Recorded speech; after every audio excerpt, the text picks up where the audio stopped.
Aujourd'hui, on va parler e-commerce et SEO et plus précisément, on va voir comment établir un plan de contenu pour le blog de votre e-commerce. Hello, bienvenue dans cette nouvelle vidéo SEMrush. Mon nom est Sonia Béroud et je suis consultante en marketing pour les moteurs de recherche.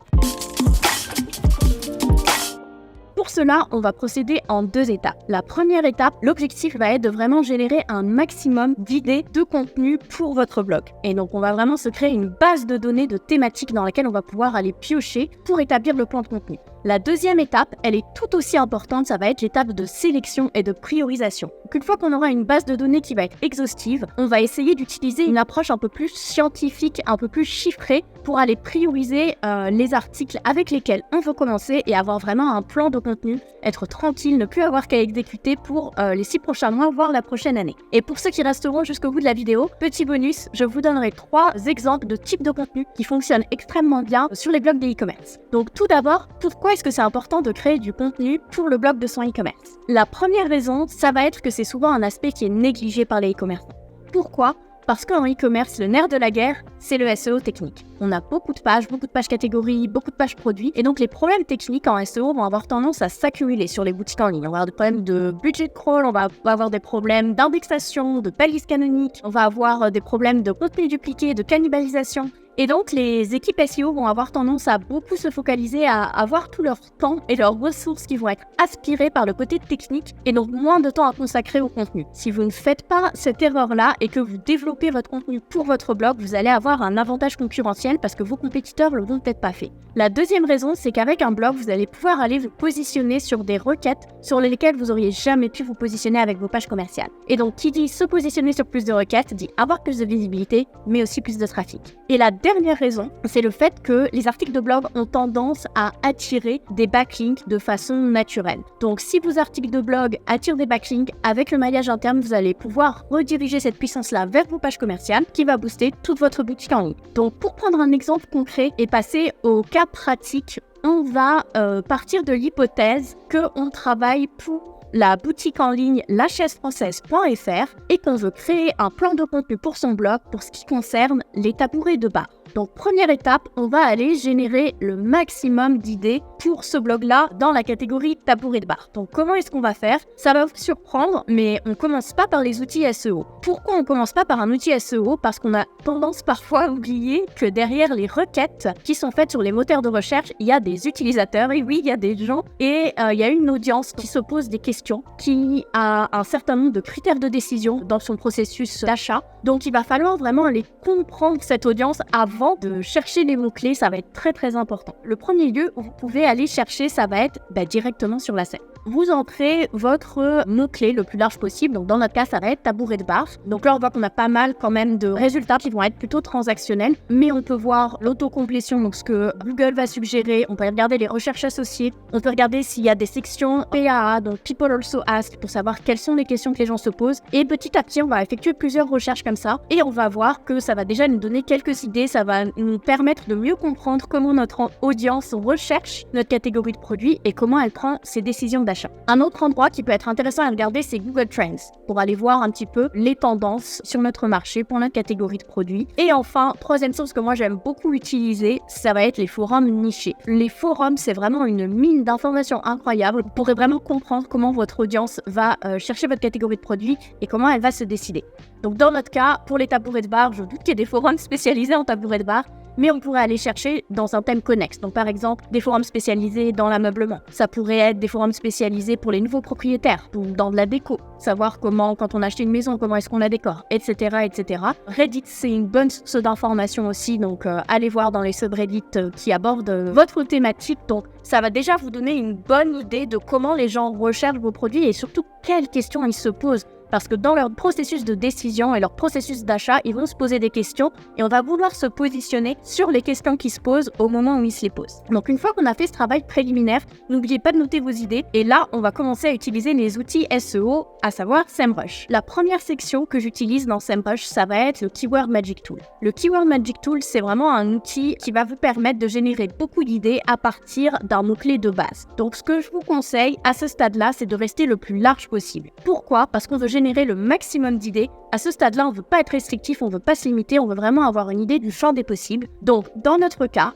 on va rentrer tabouret de barre et dans le petit champ fonctionnalité assistée par l'IA, on va aussi rentrer le nom de domaine du site sur lequel on travaille. Ça paraît un détail, mais ça va être super important. Vous allez voir qu'on va l'utiliser par la suite. Donc, dans notre cas, ça va être lachaisefrançaise.fr. On lance la recherche et SEMrush nous retourne un grand nombre de résultats. Donc à ce stade, comme je disais, on se place avec les options les plus larges, les plus ouvertes possibles. On va pas sélectionner uniquement les questions, on va tout sélectionner et on va sélectionner tous les types de correspondance aussi. On va pas se placer sur un type de correspondance spécifique. Donc là, on a un très grand nombre de mots-clés et non seulement c'est un grand nombre de mots-clés, mais c'est aussi des mots-clés qui vont être pas tous pertinents pour des articles de blog. Dedans, on va avoir des requêtes navigationnelles, on va avoir des requêtes transactionnelles. Pour le blog, on va plutôt s'intéresser à tout ce qui est informationnel et commercial, donc tout ne va pas être pertinent. Mais c'est pas grave, on va commencer à effectuer un tri. Il y aura toute une partie qui devra peut-être se faire manuellement selon les cas, mais on va déjà essayer de dégrossir le travail et de réduire la liste. Pour cela, ce que j'aime utiliser en premier, c'est la section sur la gauche qui vous aura groupé les mots-clés par thématique. Et là, on va déjà pouvoir voir que certaines thématiques sont pas du tout pertinentes pour nous. Donc par exemple, nous, lachaisefrançaise.fr, on n'est pas Ikea. Donc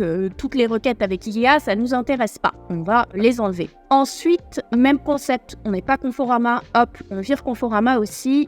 On n'est pas Amazon non plus, donc on va aussi virer Amazon. Bref, vous comprenez le principe. On parcourt cette liste-là et on va simplement désélectionner tout ce qui n'est pas pertinent pour nous. Une fois qu'on a fini avec cette étape, on va pouvoir utiliser les filtres en haut. Le premier filtre que j'utilise en général, c'est pour exclure des termes spécifiques. S'il y en a certains qui vont échapper dans la première étape, par exemple, là je vois qu'il y a des requêtes avec Maison du Monde. Bon bah Maison du Monde, à nouveau on n'est pas Maison du Monde, bon, on va exclure ça aussi. Donc s'il y en a certains qui n'ont pas été exclus à la première étape, c'est là que je vais venir affiner. Vous pouvez aussi utiliser le nombre de mots. Donc généralement sur du blog, on va se positionner pas mal sur du long train. On peut sélectionner des mots-clés qui ont au minimum 4 mots, 5 mots selon les cas. Donc ça va nous permettre déjà de filtrer tout un nombre de mots-clés qui vont être courte traîne et qui vont être plutôt transactionnels, qui ne vont pas forcément nous intéresser. Il y a 2 autres filtres que vous pouvez utiliser. Je vous recommande quand même d'être prudent avec cela. Moi, je les utilise pas systématiquement et je vais vous montrer pourquoi. Il y a le filtre ici, c'est pas vraiment un filtre, mais c'est plus de sélectionner uniquement les questions. Je vous montre l'exemple. Si on sélectionne uniquement les questions, vous voyez que la colonne intention de recherche, on a beaucoup de mots-clés pour lesquels l'intention de recherche n'a pas été catégorisée. Donc ça, gardez-le en tête, ça va être important. Donc pourquoi est-ce que j'utilise pas forcément le filtre question? Parce que ça va nous faire passer à côté des requêtes commerciales qui sont vraiment importantes quand on veut créer des articles de blog. Donc c'est une partie des requêtes qui vont nous intéresser, mais il y en a une partie qui est automatiquement exclue.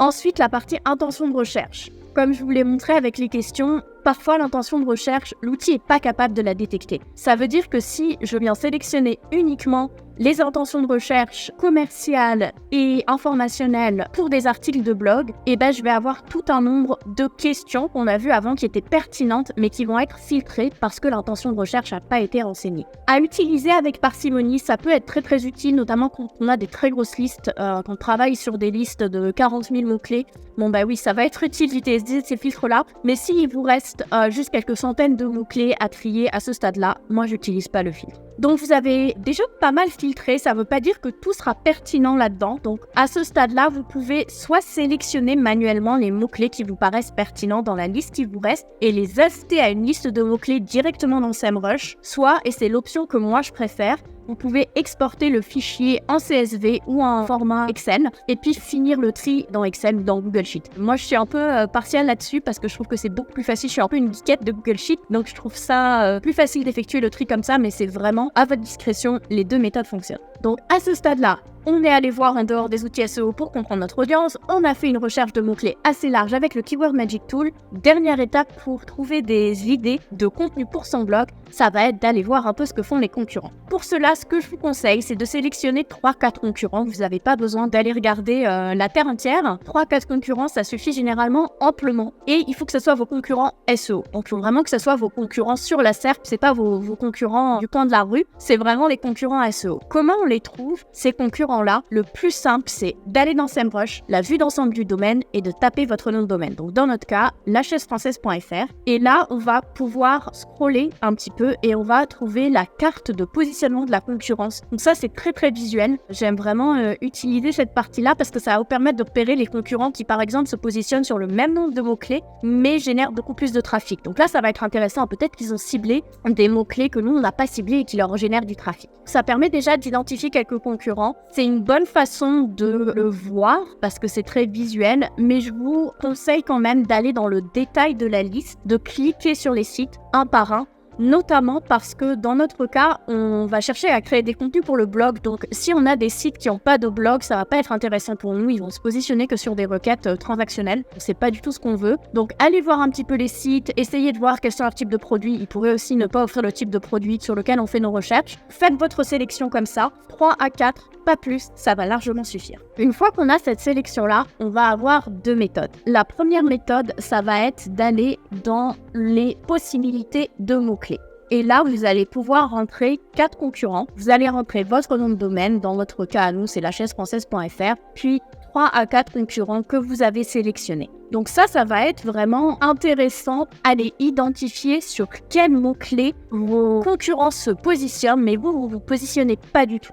Donc il y a 2 types de mots-clés qu'on va aller chercher. Ça va être les mots-clés inexploités et les mots-clés manquants. Donc les mots-clés inexploités, vous voyez que là dans notre cas des mots-clés manquants il n'y en a pas, mais il pourrait y en avoir. C'est les mots-clés sur lesquels au moins un des concurrents qu'on a sélectionné se positionne, mais nous on se positionne pas du tout. Et les mots-clés manquants, ça va être les mots-clés sur lesquels tous les autres concurrents se positionnent, mais nous on se positionne pas du tout. À ce stade, vous pouvez aussi jouer avec les filtres. Moi, je le fais pas trop. Et sinon, vous ajoutez à votre liste de mots-clés créée sur SEMrush ou vous exportez au format CSV ou Excel. Ça, c'est la première méthode pour les concurrents. C'est pas forcément la méthode que je préfère. Ça vous permet d'éliminer en fait toutes les requêtes sur lesquelles vous vous positionnez déjà si vous avez un blog déjà fourni. Mais le gros inconvénient, c'est que là aussi, on va voir toutes les requêtes. Peu importe que ça soit pour du blog ou des pages commerciales. Et donc, il va y avoir un gros tri à faire ensuite. Selon l'industrie, ça peut être plus ou moins gros. Et à ce moment-là, ce que je préfère faire, c'est faire les domaines individuellement, un par un,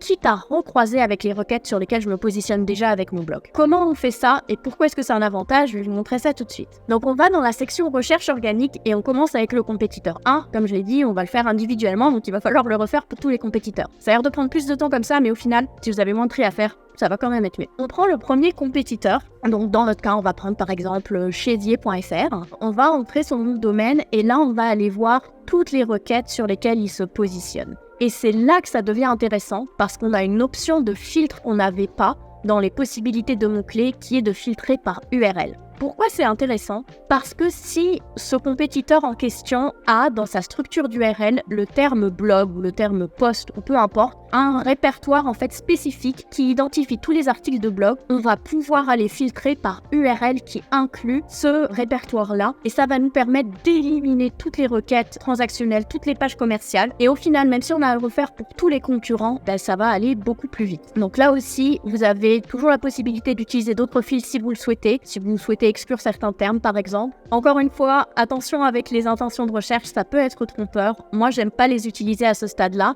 mais si vous voulez le faire, vous pouvez. On va ajouter ces mots-clés à la liste ou on va tout exporter en format CSV. À ce stade, on a déjà une base de données qui est quand même assez énorme pour le type de contenu qu'on pourrait créer et pour toutes les thématiques qu'on pourrait aborder sur notre blog. Donc, si vous avez travaillé sur SEMrush, à ce stade-là, il va quand même falloir exporter les mots-clés parce qu'on va vouloir établir un système de sélection et pour ça, on va travailler dans Google Sheet ou dans Excel selon ce que vous préférez. Si vous avez tout exporté jusque-là et que vous avez donc plusieurs fichiers Google Sheet, CSV, Excel, peu importe, vous allez tout rassembler. On va éliminer les doublons. C'est possible par exemple qu'entre 2 compétiteurs, vous ayez retrouvé le même mot-clé. Donc on va juste supprimer les doublons, on refait un tour dans la liste, on enlève toutes les requêtes qui ne sont pas pertinentes et on passe à l'étape 2 pour pouvoir établir la sélection des contenus sur lesquels on va travailler. Pourquoi est-ce que c'est super important? Souvent, je vois beaucoup de boutiques en ligne qui s'arrêtent à ce stade-là. Donc, elles vont établir une base de données gigantesque, mais soit elles vont y aller un petit peu au feeling, soit chaque semaine, elles vont revenir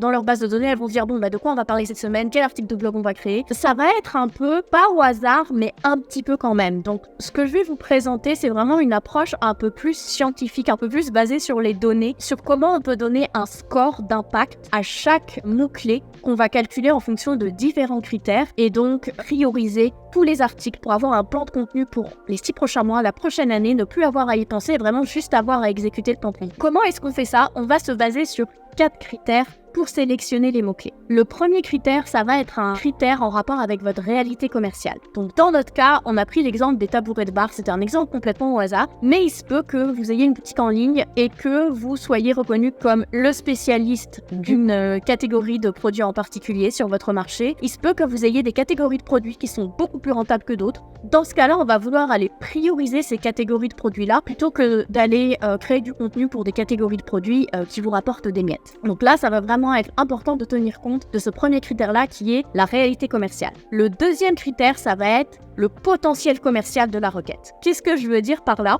Quand un utilisateur est dans son processus de recherche, il va passer par différents stades et il va être à différents endroits dans le tunnel de conversion. Et ça, c'est vraiment important de le comprendre. Par exemple, supposons que je sois un utilisateur qui recherche comment bien choisir son tabouret de bar. Ça, clairement, il y a une intention qui est quand même proche de la conversion, de l'achat et de la transaction. Parce que si j'en suis à un stade où je me dis comment bien choisir mon tabouret de bar, c'est que je sais déjà que je vais en acheter un. Je cherche juste quels sont les critères que je vais pouvoir utiliser. Je suis vraiment proche de faire l'achat. J'ai déjà une décision qui a été prise de faire l'achat. En revanche, une requête complètement différente par rapport au tabouret de bar. Est-ce que les tabourets de bar sont sécuritaires pour les enfants? Là, c'est un petit peu moins clair. Je pourrais très bien être à nouveau un utilisateur qui a pris sa décision d'achat et puis qui veut juste s'assurer avant de faire son achat que les tabourets de bar sont bien sécuritaires pour les enfants. Mais il se peut aussi que j'ai déjà des tabourets de bar chez moi, j'ai pas du tout l'intention d'en acheter, mais je vais prochainement être papa ou maman, ou alors j'ai même des enfants mais je me suis jamais posé la question avant, et tout d'un coup je me dis mince, mais mes tabourets de bar, est-ce que c'est sécuritaire pour mes enfants ou pas? Donc j'ai absolument pas d'intention d'achat, c'est vraiment plus une intention d'aller me renseigner. Et ça, juste avec la requête, c'est très difficile à savoir. Donc c'est un petit peu plus ambigu qu'une requête comme comment bien choisir son tabouret de bar. Donc dans ce cas-là, à nouveau, critère de décision très important, on va vouloir aller favoriser des requêtes qui ont une intention qui est beaucoup plus claire parce qu'il va y avoir un potentiel commercial qui va être plus élevé derrière ce type de requête-là, ou en tout cas plus identifié, on va prendre moins de risques. On va commencer à rentrer dans des critères un peu plus SEO. Donc critère numéro 3, ça va être la facilité ou la difficulté selon le cas à se positionner sur ce mot-clé-là. Qu'est-ce que je veux dire par là? La plus grosse erreur, ou en tout cas une des plus grosses erreurs que vous pouvez faire, c'est d'essayer de cibler des mots-clés complètement hors de votre portée. C'est un peu comme si vous décidiez de courir un marathon demain, mais que vous n'aviez plus fait de course à pied ou de jogging depuis 3 ans. Ça va être difficile, vous allez galérer, vous allez souffrir et vous n'allez peut-être pas y arriver, pas avoir de résultats. Avec le SEO, c'est la même chose. Si vous sélectionnez un mot-clé qui est hors de votre portée, qui est beaucoup trop difficile, qui est beaucoup trop concurrentiel,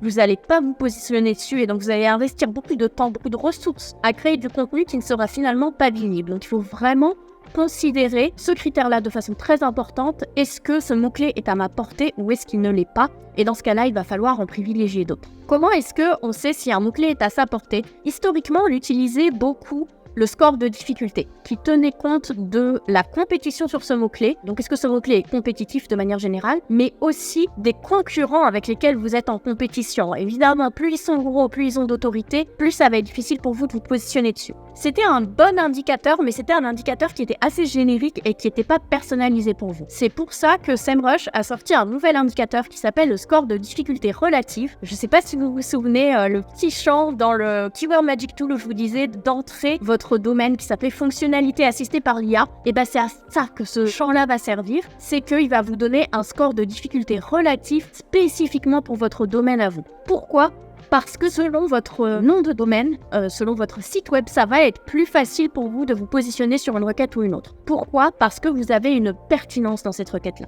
Dans mon cas, par exemple, si c'est une boutique en ligne d'ameublement, se positionner sur un mot-clé en rapport avec les tabourets de bar, ça va être beaucoup plus facile que si ma boutique en ligne, elle vend, je sais pas moi, des chaussures, des raquettes de tennis, quelque chose qui n'a absolument rien à voir avec les tabourets de bar. Et ça, SEMrush va le prendre en compte. La thématique qui est associée à votre site va être prise en compte dans le calcul du score. Donc le score va être vraiment pour votre nom de domaine. Et ça va être important d'aller le regarder. Plus il est faible, plus ça va être facile pour vous de vous positionner dessus. Et donc, plus vous allez vouloir privilégier ce type de requête-là. Et enfin, dernier critère, c'est le critère du volume. Le volume, ça va vous donner une idée de combien de fois par mois ce mot-clé-là va être recherché sur les moteurs de recherche. Ça, c'est vraiment un critère qu'il faut considérer en dernier selon moi, auquel il faut donner peut-être un peu moins d'impact. C'est pas un critère prioritaire. Pourquoi c'est pas un critère prioritaire? Parce que si vous commencez par trier vos mots-clés en fonction du volume, vous allez aller vous positionner sur des mots-clés qui vont vous rapporter du trafic certainement. Mais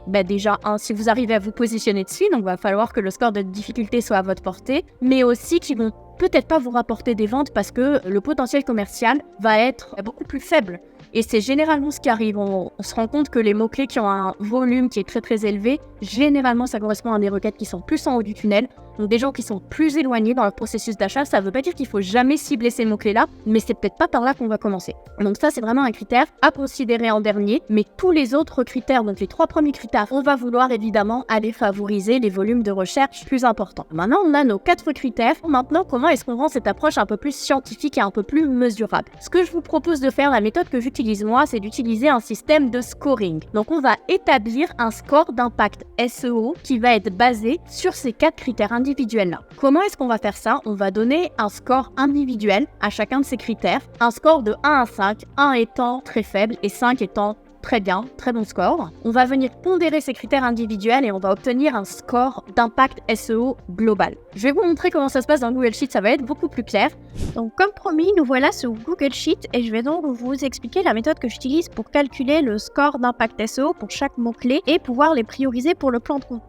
Petit disclaimer avant ça, ne faites pas attention aux requêtes, je les ai pas triées parce que j'allais pas passer à travers 900 mots-clés pour le plaisir. Donc il y a peut-être des requêtes qui sont pas forcément pertinentes. Si jamais vous vendez des chaises de bar, par exemple, je sais pas comment faire une chaise de bar en rotin, voilà, celle-là est peut-être pas très pertinente. J'ai pas fait le tri, donc je vous montre vraiment la méthode. Les requêtes en soi, je les ai pas triées, mais petit disclaimer passé, donc vous avez les colonnes dans ce sheet de A à F qui sont les colonnes qu'on a exportées de SEMrush directement. Première colonne, vous avez le groupe thématique du mot-clé, ensuite vous avez les mots-clés, vous avez le volume de recherche, le score de difficulté relative, le score de difficulté et le CPC. Donc tout ça, c'est de la donnée qui vient de SEMrush directement lorsque vous faites votre recherche de mots-clés. Après ça, on va avoir les colonnes G à J qui sont des colonnes dans lesquelles on va calculer des scores individuels pour chacun des 4 critères qui vont nous permettre de prioriser les mots-clés. Un score individuel de potentiel commercial, business, un score individuel de potentiel commercial de la requête, un score de difficulté relative et un score de volume de recherche. Et ensuite, dans la colonne K, vous allez avoir un score d'impact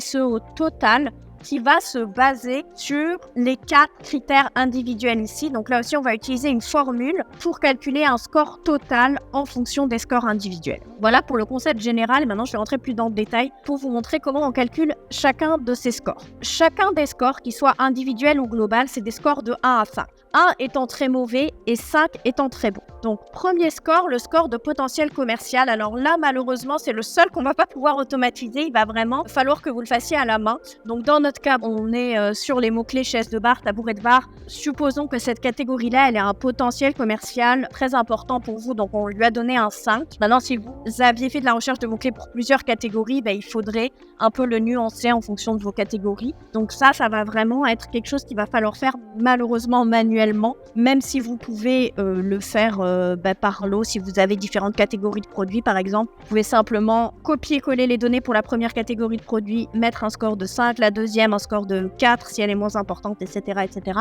Mais c'est vraiment quelque chose qu'on doit déterminer de façon individuelle. Les 3 scores suivants, on va les calculer en utilisant une formule. Et la formule, elle utilise une donnée de base différente, mais elle est basée sur le même principe. C'est une formule par tranche. Pour le potentiel commercial de la requête, on va se baser sur le CPC. Pourquoi ? Parce que si le CPC est élevé, ça veut dire qu'il y a des marques qui enchérissent sur ce mot-clé. Typiquement, le potentiel commercial, il va être important. À l'inverse, si le CPC est très faible, qu'il n'y a aucune marque qui enchérit sur ce mot-clé, on peut supposer que le potentiel commercial va être plus faible et donc on va donner un score de potentiel commercial plus faible. On va décider de tranches et là, la formule va être la même. Je vais vous la montrer. C'est vraiment une formule en if. on va affecter un score de 1 à 5 en fonction de ce qu'on va avoir dans la colonne de CPC. Donc là, dans mon cas, j'ai décidé que si le CPC est supérieur ou égal à 2, on va avoir un score de 5. S'il est supérieur ou égal à 1, on va avoir un score de 4. Si supérieur ou égal à 0,75, on va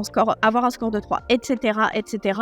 Évidemment, selon les CPC que vous avez dans votre industrie, il va falloir changer ces tranches-là, mais le concept va rester le même. Et donc, on va pouvoir automatiser le calcul de ce score basé sur les tranches de CPC qu'on a déterminées. Et ça va être la même chose pour le score de difficulté, sauf qu'encore une fois, on se base sur le score de difficulté relative. On va déterminer des tranches. Même chose pour le volume de recherche, on détermine des tranches. La formule reste globalement la même. On va juste changer la source de données qu'on utilise et on va aussi évidemment ajuster les tranches en fonction de l'industrie dans laquelle vous êtes et donc des données que vous avez pour cette industrie. Donc ça, entièrement automatisé. Et à partir de ces 4 scores individuels, on va calculer notre score d'impact total. Vous avez plusieurs façons de faire. Vous pouvez tout simplement additionner tous les scores et vous allez vous retrouver avec un score total qui va être sur 20, puisque le maximum qu'on puisse avoir, c'est 5 x 4, donc 20. Ou ce que vous pouvez faire, et c'est la méthode que je préfère, c'est de pondérer les différents scores individuels.